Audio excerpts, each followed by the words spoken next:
السلام علیکم ورحمۃ اللہ وبرکاتہ۔ میں نونو پٹھان ایک بار پھر سے آپ کا استقبال کرتا ہوں، خیر مقدم کرتا ہوں ہمارے یوٹیوب چینل اور فیس بک پیج پر۔ جیسا کہ آپ سب جانتے ہیں کہ ہم اسلامک سوال جواب کرتے ہیں مفتی صاحب سے، اور مفتی صاحب ایک بار پھر سے تشریف لائے۔ مفتی صاحب کا ہم استقبال کرتے ہیں، خیر مقدم کرتے ہیں کہ آپ اپنا قیمتی وقت لے کر ہمارے یہاں آئیں۔ مفتی صاحب، جیسے کہ آپ جانتے ہیں کہ کافی سارے سوال جو ہیں ہمارے پاس ہوتے ہیں، جس میں سے آج کا سوال یہ ہے کہ جمعے کے دن کچھ لوگ یہ کسی نے باہر سے کامنٹ کرا ہے، ایک اکثر جو ہے کچھ گاؤں میں یہ معمول بنا رکھا ہے لوگوں نے کہ جمعے کے دن نماز کے بعد کچھ مٹھائیاں بانٹتے ہیں لوگ، تو کیا یہ کھانا جائز ہے، اور کیا اس طریقے سے مٹھائی بانٹنا کیسا رہے گا؟ بسم اللہ الرحمن الرحیم۔ یہ سوال بعض علاقوں میں ہم نے بھی دیکھا ہے کہ جمعے کے دن بعض لوگ مسجدوں میں مٹھائی وغیرہ بھیجتے ہیں، شیرنی وغیرہ، کچھ لوگ گھر سے مٹھائی بنا کر کے بھی بھیجتے ہیں، میٹھی چیز، کھیر وغیرہ، اور نماز کے بعد جو ذمہ دار حضرات ہوتے ہیں وہ مٹھائی بانٹتے ہیں، لوگوں میں تقسیم کرتے ہیں۔ اس میں ہم نے دیکھا، جہاں جن جن جگہوں پہ دیکھا وہاں شور شرابہ بھی دیکھا ہم نے، لوگ کو شور کرتے ہوئے۔ تو معلوم ہونا چاہیے کہ جو مٹھائی لوگ اپنے گھروں سے بھیجتے ہیں، مٹھائی بھیجنے والے کس مقصد سے بھیجتے ہیں، کھانے والوں کو پہلے چاہیے کہ غور و فکر کریں کہ بھیجنے والے نے کس مقصد سے بھیجا۔ اگر کسی شخص نے منت کی مٹھائی بھیجی یا نظر پوری ہونے پر، کہ کسی نے منت مانی کہ اللہ میرا فلاں کام پورا ہو جائے تو میں مسجد میں مٹھائی دوں گا یا یہ کروں گا وہ کروں گا، تو یہ منت مان کر کے جو بھیجتے ہیں، منت اور نظر کی جو مٹھائی ہوتی ہے، کھیر وغیرہ، تو یہ ہر شخص کے لیے کھانا جائز نہیں، بلکہ اس کے مستحق غرباء اور فقراء ہیں۔ اگر کسی نے مٹھائی نظر کی بھیجی یا منت کی بھیجی ہے تو اس کے مستحق غرباء اور فقراء ہیں، وہی کھا سکتے ہیں، کسی اور کے لیے کھانا جائز نہیں، اور مسجد میں نمازی سبھی طرح کے ہیں۔ تو ایسے موقعوں پر ان لوگوں کو بچنا چاہیے جو غریب اور فقیر نہیں، جو محتاج نہیں، جو ضرورت مند نہیں، وہ کیوں کھائیں۔ تو اگر نظر اور منت کی مٹھائی ہے تو ان کا کھانا ٹھیک نہیں ان لوگوں کے لیے، لیکن اگر کوئی خوشی میں مٹھائی مسجد میں بھیج رہا کہ بھئی کسی نے گاڑی لی یا کسی نے کچھ اور خوشی میں، یا کوئی بچہ امتحان میں پاس ہو گیا اور جا کے مٹھائی بانٹ رہا خوشی کے موقع پر، یا کسی کے بچے کی ولادت ہوئی اور انہوں نے مٹھائی بٹوا دی مسجد میں، تو پھر خوشی کے موقع پر جو مٹھائی گئی مسجد میں، پھر وہ مٹھائی ہر شخص کھا سکتا ہے۔ لیکن جو نظر اور منت والی مٹھائی ہے تو وہ نہ کھائیں۔ اور عموماً مسجد میں جو لوگ مٹھائی بھیجتے ہیں کام کی تکمیل ہونے پر ہی، یعنی نظر پوری ہونے پر ہی مٹھائی بھیجتے ہیں، منت پوری ہونے پر، اس لیے مٹھائی کھانے سے بچنا چاہیے، مسجد کی مٹھائی۔ وہ لوگ جو ضرورت مند ہے، غریبوں کا حق وہ کھائیں۔ اسی طرح ہم نے یہ بھی دیکھا مسجد کے اندر مٹھائی بانٹنے کے چکر میں لوگ اس قدر شور شرابہ کرتے ہیں کہ جو دیگر حضرات نماز پڑھتے ہیں ان کی نماز میں خلل پڑ جاتا ہے۔ مٹھائی والے مٹھائی بانٹ رہے ہیں گیٹ پہ کھڑے ہو کر کے، اور جو لوگ اندر نماز پڑھ رہے ہیں، شور شرابہ ہوتا ہے، تو مسجد کے ادب کے خلاف، یہ مسجد کے احترام کے خلاف ہے۔ ایسے لوگوں کو مسجد کے ادب کا خیال رکھنا چاہیے۔ مسجد شور شرابہ کرنے کی جگہ نہیں ہے، کھیل تماشا کرنے کی جگہ نہیں، تفریح کرنے کی جگہ نہیں۔ آپ وہاں بھیڑ لگائیں، میلہ لگائیں، تماشا کریں، یہ طریقہ اسلامی طریقہ نہیں ہے۔ بلکہ جب کوئی آدمی نماز پڑھے تو حکم یہ ہے کہ نماز جب آدمی پڑھ رہا ہو تو وہاں قرآن کریم کی تلاوت بھی نہیں کرنا چاہیے بلند آواز سے۔ مان لیجیے آپ نماز پڑھ رہا ہوں اور میں آپ کے پاس بیٹھ کر کے قرآن کریم کی تلاوت زور سے کروں تو یہ بھی مکروہ ہے۔ فقہاء نے مکروہ لکھا تھا کہ نماز پڑھنے والے کا دھیان نماز سے نہ ہٹے، یہ 120 نماز پڑھے۔ اور جو لوگ مٹھائی بانٹ رہے تو خود دیکھیں کہ نمازیوں کا کیا حال ہوتا ہے، کوئی سنت پڑھنے والوں کا، تو اس لیے ان عمل سے بچیں۔ جی مفتی صاحب، ہمارا اگلا سوال یہ ہے کہ دولہے کے ہاتھ میں دھاگا باندھنا، کنگنا باندھنا کیسا ہے؟ ہاں، دولہے کے ہاتھ میں دھاگا کنگنا وغیرہ باندھتے ہیں، اور دیکھا ہوگا پیلی ڈوری بھی ہوتی ہے، بہت ساری چیزیں، اور لٹو اس میں پتہ نہیں کیا ڈالتے اس کے اندر، کپڑے میں کچھ لپیٹ کر کے، خاص طور سے یہ کیا شگون لیتے ہیں پتہ نہیں، واللہ عالم، لوگ پتہ نہیں کس کس نظریے سے یہ کام کرتے ہیں۔ تو یاد رکھیں، ہمارا مذہب اسلام بڑا پیارا مذہب ہے، اچھا مذہب ہے، اور اسلام ان چیزوں کی سختی سے مخالفت کرتا ہے۔ یہ طریقہ غیروں کا طریقہ ہے، غیر مسلموں کا طریقہ ہے، اسلامی طریقہ نہیں۔ یہ اس لوگوں کی طرف سے آئی ہوئی یہ چیزیں ہیں، ان کے رسم و رواج سے آئی ہوئی ہمارے معاشرے میں چیز داخل ہو چکی ہے، اس لیے اس کا چھوڑنا، ترک کرنا ضروری ہے۔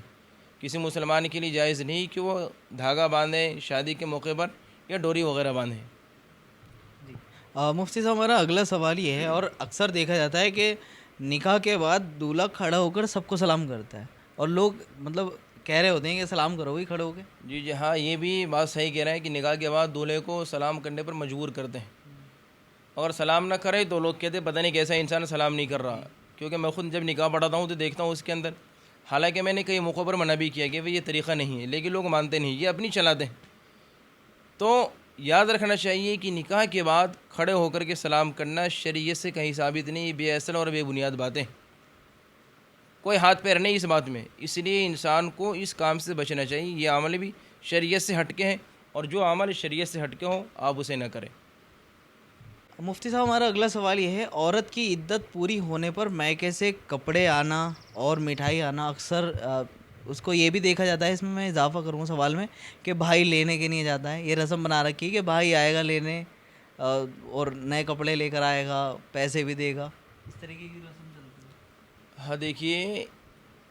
عدت کی تکمیل ہونے پر جب کسی عورت کی عدت پوری ہو جاتی ہے تو مائکے والے کپڑے بھیجتے ہیں، نئے جوڑے بھیجتے ہیں، مٹھائی بھی بھیجتے ہیں، اور رشتہ دار بھی جو لڑکی کے مائکے کے اور جو رشتہ دار ہوتے ہیں تو وہ لوگ مٹھائی وغیرہ لے کر کے آتے ہیں، کپڑے لے کر کے آتے ہیں، نئے نئے جوڑے دیتے ہیں۔ تو یاد رکھیں یہ طریقہ بھی شریعت سے ہٹ کے طریقہ ہے، یہ طریقہ بھی ہمارے یہاں غیروں کا طریقہ آ چکا ہے، غیر مسلموں کا طریقہ۔ اصل میں جو ہمارا معاشرہ ہے، مکس کلچر ہے، اسی بنا پر وہ ساری چیزیں، ان کی چیزیں بھی ہمارے اندر آ چکی ہیں، اسی لیے ہمیں ان چیزوں سے بھی بچنا چاہیے۔ شریعت سے کہیں ایسا کچھ نہیں کہ آپ ایسے موقع پر خاص طور سے کپڑے لے کے جائیں، نئے کپڑے مٹھائی لے کے جائیں، نہیں۔ وہ آپ اگر کسی بچی کے شوہر کا انتقال ہو گیا، کسی عورت کے شوہر کا، تو وہ جو ماں باپ مائکے والے لے جاتے ہیں، بھئی آپ ان کی خدمت ایسے کریں، لیکن خاص اسی موقع پر بنا لینا، پوری زندگی خدمت کرنے کے لیے تھوڑی کہ آپ نے ایک بار کپڑے دے دیے اور باقی بھول گئے۔ تو خاص اس موقع پر شریعت سے یہ چیز ثابت نہیں، یہ غلط ہے، شریعت سے ہٹی ہوئی بات ہے۔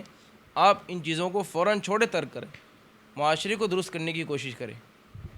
مفتی صاحب ہمارا اگلا سوال یہ ہے، اور بہت اہم سوال ہے، کہ شادی کے موقع پر دولہا اور دلہن کے اپٹن لگایا جاتا ہے اکثر، اور اس کے اندر میں سوال میں اضافہ کروں گا کہ بعض ایسی جیسے کہ مان لیجیے ماما کی لڑکی ہیں اور پھپھو کی لڑکی ہیں جن سے نکاح جائز ہے، وہ لڑکیاں بھی جو بہنیں ہوتی ہیں ہماری، وہ بھی اپٹن لگا رہی ہوتی ہیں پورے جسم پر اس طرح آگے مرد کے۔ یہ بات آپ کی صحیح۔ دیکھیے، اوپٹن لگانا شرعی اعتبار سے اگر ہم دیکھیں، اگر صفائی مقصود ہو، اگر یہ مقصد ہو کہ بھئی اوپٹن لگانے سے صفائی مقصود ہو، کہ اوپٹن سے صفائی ہو جاتی جسم کی، اگر یہ مقصود ہو اور خود سے لگا لیں تو اس کی اجازت ہے، مرد عورت دونوں کے لیے، خود سے لگانا مقصد ہو۔ لیکن جو آپ کہہ رہے ہیں بات صحیح، جو آپ کہہ رہے ہیں اور جو ہمارے معاشرے میں رائج ہے کہ باضابطہ اوپٹن لگاتے ہیں، اور اس کے لیے کہ پوری ایک محفل منعقد ہوتی ہے، عورتیں آتی ہیں اور عورتیں عورتوں کو بھی لگاتی ہیں، بچی کو لگاتی ہیں، اس کے اندر لڑکے بھی ہوتے ہیں، بعض دفعہ گھر کے پھوپھی کے لڑکے اور ماموں کے لڑکے سب آ جاتے ہیں دیکھنے کے لیے۔ تو یہ طریقہ انتہائی جہالت والا طریقہ ہے، شریعت سے بالکل ثابت نہیں ہے، کسی بھی مرد کے لیے کسی عورت کے جسم کو دیکھنا بالکل بھی جائز نہیں۔ اسی طرح نہ کوئی عورت کسی مرد کو، چاہے وہ مرد اس کا دیور ہی کیوں نہ ہو، اس کا دیور ہی کیوں نہ ہو، اس کا بھتیجا ہی کیوں نہ ہو، اس کے جسم کو ہاتھ لگائے، یہ ساری چیزیں بدلہ بہودگی کی علامتوں میں سے۔ اس لیے ان چیزوں کو فوراً چھوڑنا چاہیے، یہ طریقہ، اور اس سے بے شمار فتنے جنم لیتے ہیں۔ کوئی عورت کسی مرد کے جسم کو ہاتھ لگائے تو آپ خود اندازہ لگائیں، اللہ کے رسول صلی اللہ علیہ وسلم کی حدیث ہے کہ انسان کے جسم میں شیطان خون کی طرح دوڑتا ہے، اور یقیناً جب عورت انسان مردوں کے جسم پر ہاتھ لگائے گی تو یقیناً فطری طور پر انسان کے جسم میں ایک ہیجان سی کیفیت پیدا ہوگی اور گناہوں کی طرف دل مائل ہوگا۔ تو اس لیے کسی بھی صورت میں جائز نہیں یہ عمل۔ اگر مرد کو لگانا ہے خود سے لگا لیں، کسی عورت سے نہ لگوائے، نہ اپنی ماں سے لگائے، نہ بہن سے لگوائے، اور بات پہ لگاتے وقت جسم کے علاوہ ناف سے لے کر گھٹنے تک تو صدر میں داخل ہے، گھٹنے پہ لگا دیتے، ران وغیرہ پہ لگا لیتے، تو یہ سب بے پردگی ہوتی، بے حیائی ہوتی، تو اس لیے بچنا چاہیے۔ مفتی صاحب ہمارا اگلا سوال یہ ہے، کسی عورت کی جیسے شوہر کا انتقال ہو گیا تو عدت انتقال کے بعد شروع ہوتی ہے یا دفن کے بعد؟ ہاں، شوہر کے انتقال ہونے کے بعد عدت کا مسئلہ ہے کہ دیکھیے، اگر شوہر کا انتقال ہو گیا تو انتقال ہوتی ہی فوراً عدت شروع ہو جاتی ہے۔ ایسا نہیں کہ جب شوہر کو دفن کریں گے جب عدت شروع کی، نہیں، انتقال ہوتی آٹومیٹک خود بخود عدت شروع ہو گئی۔ اب عدت کے لوازمات میں سے ہے، عدت کی شرائط میں سے ہے کہ عورت عدت کی جو چیزیں ہیں جو وہ ان چیزوں کی مکمل پابندی کریں، اور یہ نہ سمجھے کہ جب تک دفن نہ ہو تب تک ہم عدت شروع نہیں ہوئی، بلکہ عدت اسی وقت شروع ہو گئی۔ اب جو عدت کی ساری شرائط، ان شرائط پر عمل کریں۔ شرائط کیا ہے کہ وہ عورت چوڑی کھول دے، بندے وغیرہ یہ سب نکال دے، اور اس کے بعد جو ہے عام لباس پہنے، نئے کپڑے نہ پہنے، خوبصورت لباس نہ پہنے،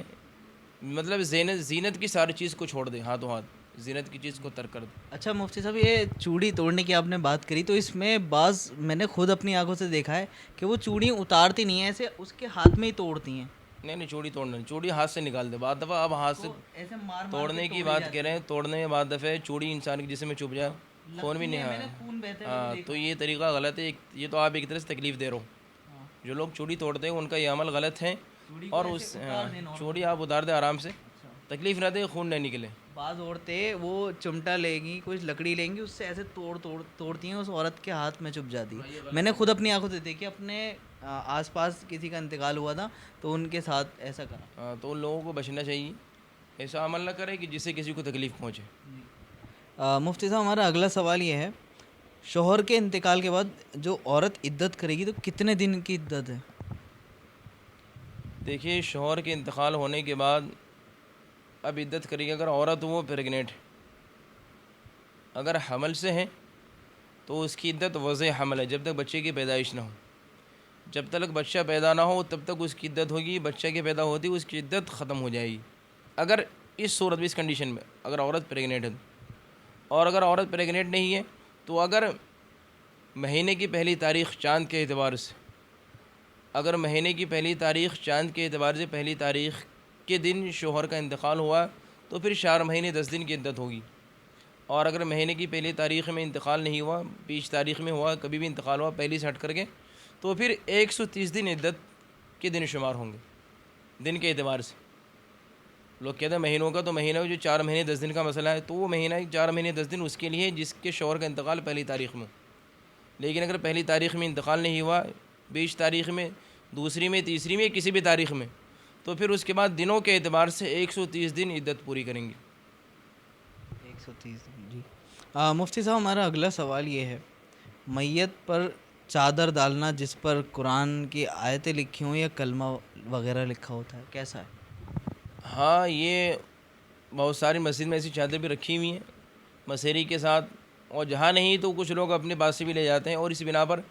یہ خیال کر کے کہ بھئی یہ قرآن کریم کی آیت لکھی ہوئی ہے، کلمات وغیرہ لکھے ہیں تو اس سے مردے کے حق میں کچھ بہتر ہو۔ نہیں، یاد رکھیں یہ قرآن کریم کی آیت وغیرہ یا کوئی کلمات وغیرہ لکھ کر کے اس چادر کو ڈالنا یہ مکروہ عمل ہے، ممنوع ہے، سختی سے فقہاء کرام نے منع کیا ہے کہ ایسی چادر نہ ڈالیں، بلکہ اس کی بھی ادبی ہے، بھی حرمتی ہے، اس چادر قرآن کریم کی آیت کی بھی حرمتی ہے اور ان کلمات کی بھی حرمتی ہے، اس لیے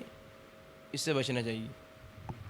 مفتی صاحب، ہمارا اگلا سوال یہ ہے، قرآن کو عربی کے علاوہ کسی اور زبان میں لکھ سکتے ہیں کیا؟ قرآن کریم کو اللہ تبارک و تعالیٰ نے عربی زبان میں نازل کیا، قرآن کی زبان عربی زبان ہے، اور قرآن کو عربی کے علاوہ کسی اور زبان میں لکھنے کی اجازت بالکل نہیں، قطعی طور پر اجازت نہیں۔ جو لوگ قرآن کو کسی اور زبان میں لکھتے ہیں ان کا یہ عمل ناجائز عمل ہے۔ ہاں قرآن کریم کی تفسیر، قرآن کریم کے ترجمے، مطلب وغیرہ، تشریح وغیرہ آپ دیگر زبان میں لکھ سکتے ہیں۔ مان لیجیے قرآن کریم کا ترجمہ ہمیں اردو میں پڑھنا، اردو میں، ہندی میں پڑھنا ہے، ہندی میں پڑھنا ہے، انگلش میں پڑھنا ہے، اور دیگر زبانیں، دنیا کی بے شمار زبانیں ہیں، تو تفسیر، تشریح، مطلب وغیرہ لکھ سکتے ہیں۔ لیکن جو قرآن کا اصل لفظ، جیسے قرآن کریم کی آیت الحمدللہ رب العالمین، تو جو عربی انداز ہے لکھنے کا، عربی اسی انداز میں لکھیں گے ہم، کسی اور بھاشا میں نہیں لکھیں گے، ہندی میں نہیں لکھیں گے، انگلش میں نہیں لکھیں گے۔ کیوں؟ اس کی وجہ یہ ہے کہ قرآن کریم کے جو بعض الفاظ ایسے ہیں اگر آپ دیگر زبان میں دیکھیں گے تو اس کے لیے دیگر زبان میں الفاظ نہیں ہیں۔ جیسے عربی کے اندر دیکھ لیں آپ، جیم ہے، ذال ہے، زا ہے، واد ہے، ظا ہے، یہ حروف ہیں۔ اگر آپ کسی اور بھاشا میں جا کر کے دیکھیں، انگریزی میں جا کر کے دیکھیں، تو انگریزی میں جیم کی جگہ جے استعمال کر لیں گے، ایسے زا کی جگہ زیڈ کا استعمال ہو جائے گا، لیکن ظا کی جگہ الفاظ نہیں ان کے پاس، واد کی جگہ الفاظ نہیں ان کے پاس، ذال کے لیے الفاظ نہیں ان کے پاس، اور الحمدللہ عربی کے اندر ہی 5 الفاظ۔ اسی بنا پر فقہاء کرام نے منع کیا ہے، ناجائز لکھا ہے قرآن کو عربی کے علاوہ کسی اور زبان میں لکھنے کے لیے۔ مفتی صاحب، ہمارا اگلا سوال یہ ہے اور بہت اہم سوال ہے، اکثر ہر کسی کے ساتھ پیش آتا ہے کہ موبائل پر اگر جیسے میسیج آتے ہیں، قرآن کی آیتیں لکھی ہوتی ہیں یا حدیث کوئی لکھی ہوتی ہے، اب وہ ایک فوٹو کے طور پہ آتی ہیں، تو امیج یا کوئی میسیج لکھ کے بھیج دیا کسی نے، کوئی حدیث ہم تک پہنچانا چاہ رہا ہے، تو اس کو اگر ہم ڈیلیٹ کر دیں تو کیسا رہے گا؟ جیسے اب میں نے سوچا کہ موبائل فل ہو گیا اسٹوریج، اب اگر مان لیجیے مجھے ڈیلیٹ کرانا پڑے اسٹوریج خالی کرنے کے لیے تو ہاں یہ جو بتا رہے ہیں قرآن موبائل پر SMS کے ذریعے کوئی چیز آ جائے تو اسے ڈیلیٹ کرنا کیسا ہے؟ تو اسے ڈیلیٹ کر سکتے ہیں، ڈیلیٹ کرنے میں کوئی منع نہیں۔ اس کی وجہ یہ ہے کہ موبائل میں جو چیز ہمارے پاس ہے وہ اس کی مثال ایک عکس کسی ہے، آئینے کسی ہے۔ جس طرح ہم آئینے میں اگر آپ آئینہ سامنے ہو تو اگر اپنے چہرے دیکھیں گے تو چہرہ آئینے میں نظر آ رہا اصل نہیں ہے، تو اسی موبائل میں اگر کوئی چیز آ رہی ہے تو عکس کسی آئینے کی طرح ہے، اور اس کو مٹانے سے اصل کو مٹانا لازم نہیں آئے گا۔ اگر کسی نے اس کو مٹا دیا یا ڈیلیٹ کر دیا تو یہ مطلب نہیں کہ یہ سمجھے کہ قرآن کو مٹا دیا، قرآن کو ڈیلیٹ کر دیا، یہ مطلب نہیں۔ وہ پکسل ہے اس لیے۔ ہاں، اس کی اجازت ہے۔ تو الحمدللہ آج کے ہمارے جو سوال تھے جتنے بھی وہ مکمل ہوئے، تو آپ لوگ کمنٹ کر کے بتائیں، جیسے کہ آپ سب لوگ کمنٹ کرتے ہیں تو آپ سوال کمنٹ کرتے رہیں، انشاءاللہ مفتی صاحب سے سوال کریں گے اور باقی کے، اور اس ویڈیو کو آپ زیادہ سے زیادہ شیئر کریں کیونکہ دین کی بات پھیلانا صدقہ جاریہ ہے۔ ملتے ہیں انشاءاللہ اگلی ویڈیو میں۔ السلام علیکم ورحمۃ اللہ وبرکاتہ۔